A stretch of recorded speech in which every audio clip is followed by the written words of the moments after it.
Want to start shooting film? Let me show you how in just a few minutes. This is the Canon AE-1, and this was actually my very first film camera. This is the camera that made me fall in love with film altogether. I'm going to show just a couple pictures I took on it. As you can see, the colors are very soft and beautiful and romantic. Using the right stock and finding your style can get you there.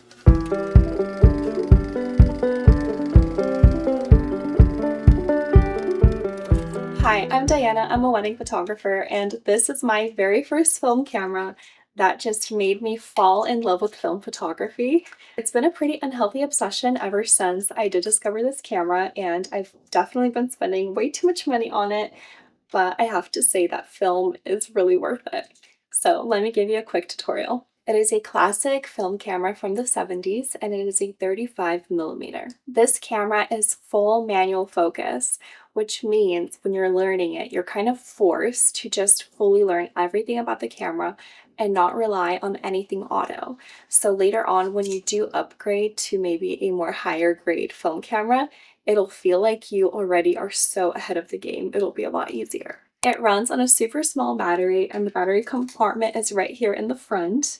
You open it like so. The battery powers the light meter inside the camera, which you will see and get to use once you're looking through the viewfinder. Let's get to the main part, probably the reason you clicked on this video, and the main thing that I couldn't figure out when I first got this camera is how do we load the film, especially if it's your very first one. It can be a little intimidating, but with time and practice, it's not hard whatsoever. Just take your time with it, be patient, and just remember this camera is really old, so it needs a little bit of a gentle touch. To open your film camera, all you have to do is just open this bar right here, just like that, and then you're going to pull it up like this so it's standing, and you're just gonna pull it right up, and your whole film camera will just pop right open. If you've never owned a film camera before, buying film can be a little intimidating. Just make sure you buy 35mm film. So it'll say 35mm, and that just means that it fits this type of film camera. Today I'm using the Fujifilm 400. I've actually never tried the stock before.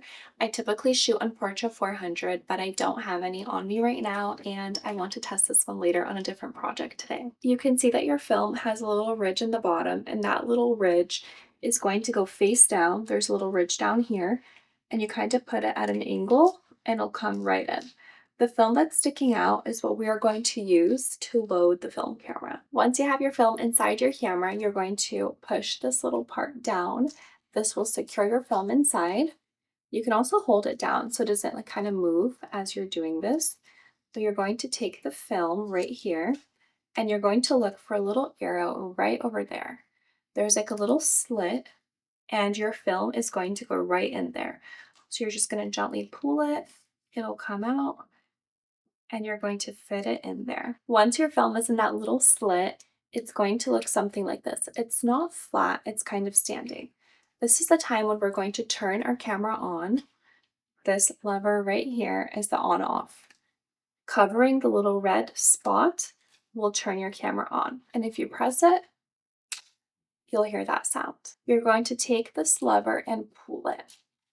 And as you're going to take a photo and do it one more time, once you can see that your film is pretty rolled in like that, you can go ahead and close the film camera.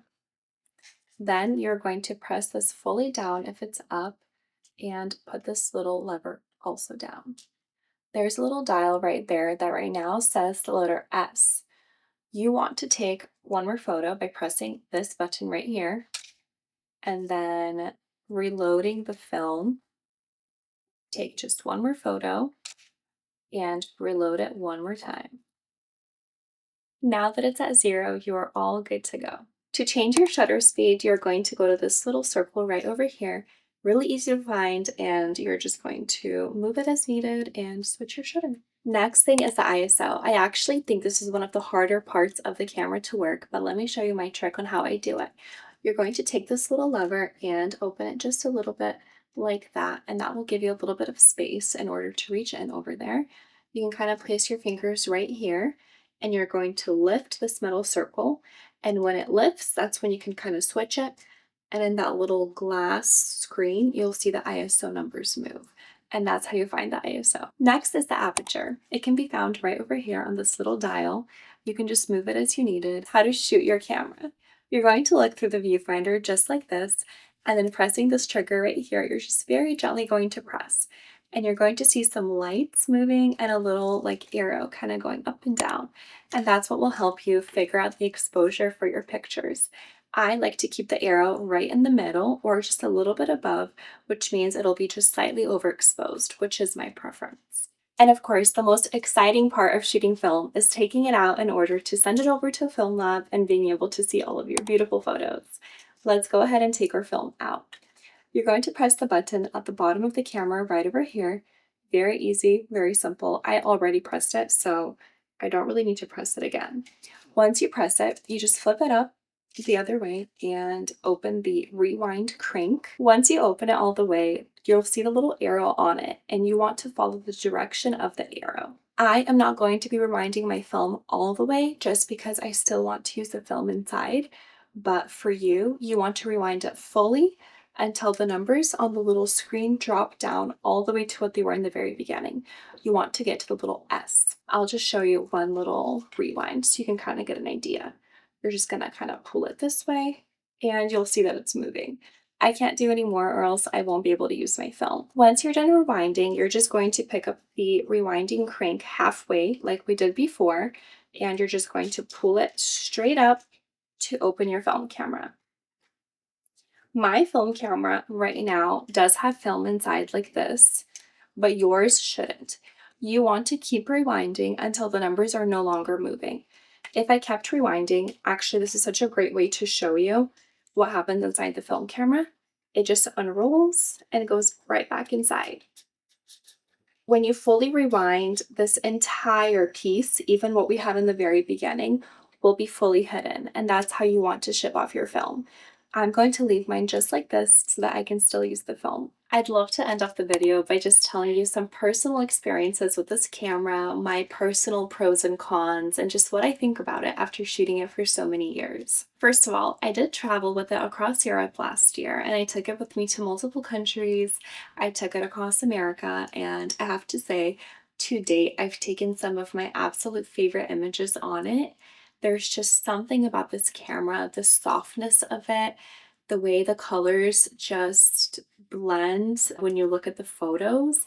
Not all film cameras are created equal, and this one is something really special. On vacation, when I'm just taking a moment looking at a beautiful view, the manual focus and just how slow this film camera is, I think just makes me take a minute to be like, wow, this is so beautiful. And you just soak it in and you just take a picture, and there's no rush and it's really calm, and it's like all the good stuff that you hear about film. Like film helps you slow down and be more intentional with your shooting and all of that. So I did like it in that aspect. It is kind of big. It's not huge, but it's not tiny either. Like my MJU, this is another 35. It's a point and shoot. They're about the same size from the front, but as you can see, the lens is what really adds a lot on this one. It does fit in like medium to large bags. It doesn't fit in my tiny bags, but what I ended up doing mostly is just having it on these little hooks across my body, just hanging like an extra bag. And so it would just be hanging. I would pick up, take a photo, and just put it down. Very slow, very fun. But on the other hand, when it comes to my professional work, like in the wedding industry, photographing weddings and someone's most important day ever, I would never use this camera to capture a first kiss, walking down the aisle, any big moment like that, just simply because it is manual focus. It forces you to slow down for like an extra second, an extra 2 seconds. And on wedding days, those extra seconds or two are crucial. And I just can't afford to miss something or, risk with this type of camera. So that is one downside. I did use it for a lot of weddings for just moments in between, moments where we are not rushed, moments that are not very significant or once in a lifetime. Quick photo with friends, people grabbing hors d'oeuvres. Or like cocktails during cocktail hour, like cute little moments like that. It was beautiful, but definitely it is not a fast-paced camera for a wedding day. And lastly, Would I recommend this as your very first film camera ever? I have to say yes. I don't know if this because this was my first film camera and so I just fell so in love with it, or if it's because this is just such a great film camera. I love this camera because it forced me to learn a lot about film. My other film cameras that I've gotten after this one, the film is very easy to load. You just put it in, pull a little, close it, it'll load it by itself. When you're done, you press a couple buttons, you open it, and your film is all ready and good for you to go. The focus is fast, everything is fast. It's actually very similar to digital, but this one, it's all manual. Putting in the film yourself, adjusting all your settings, adjusting your focus, adjusting just every little bit and piece of it, and then of course taking out your film. I just think it is such a great way to get really hands-on and fully understand how your camera works. So I have to say that yes, I do recommend it and I do really love it. I do still reach for it from time to time for personal projects, even though the focus can be a little soft sometimes. It does still give that really nice filmy nostalgic look. The colors on this camera paired with Portra 400 are just unmatchable. Like, that is my favorite combo ever, and I'll actually include a few more film photos to end the video so you can kind of get an idea of what this camera can do. Alright, thank you so much for watching. I hope this video was helpful. If you can subscribe and like, that would mean the world to us. Thank you. Bye!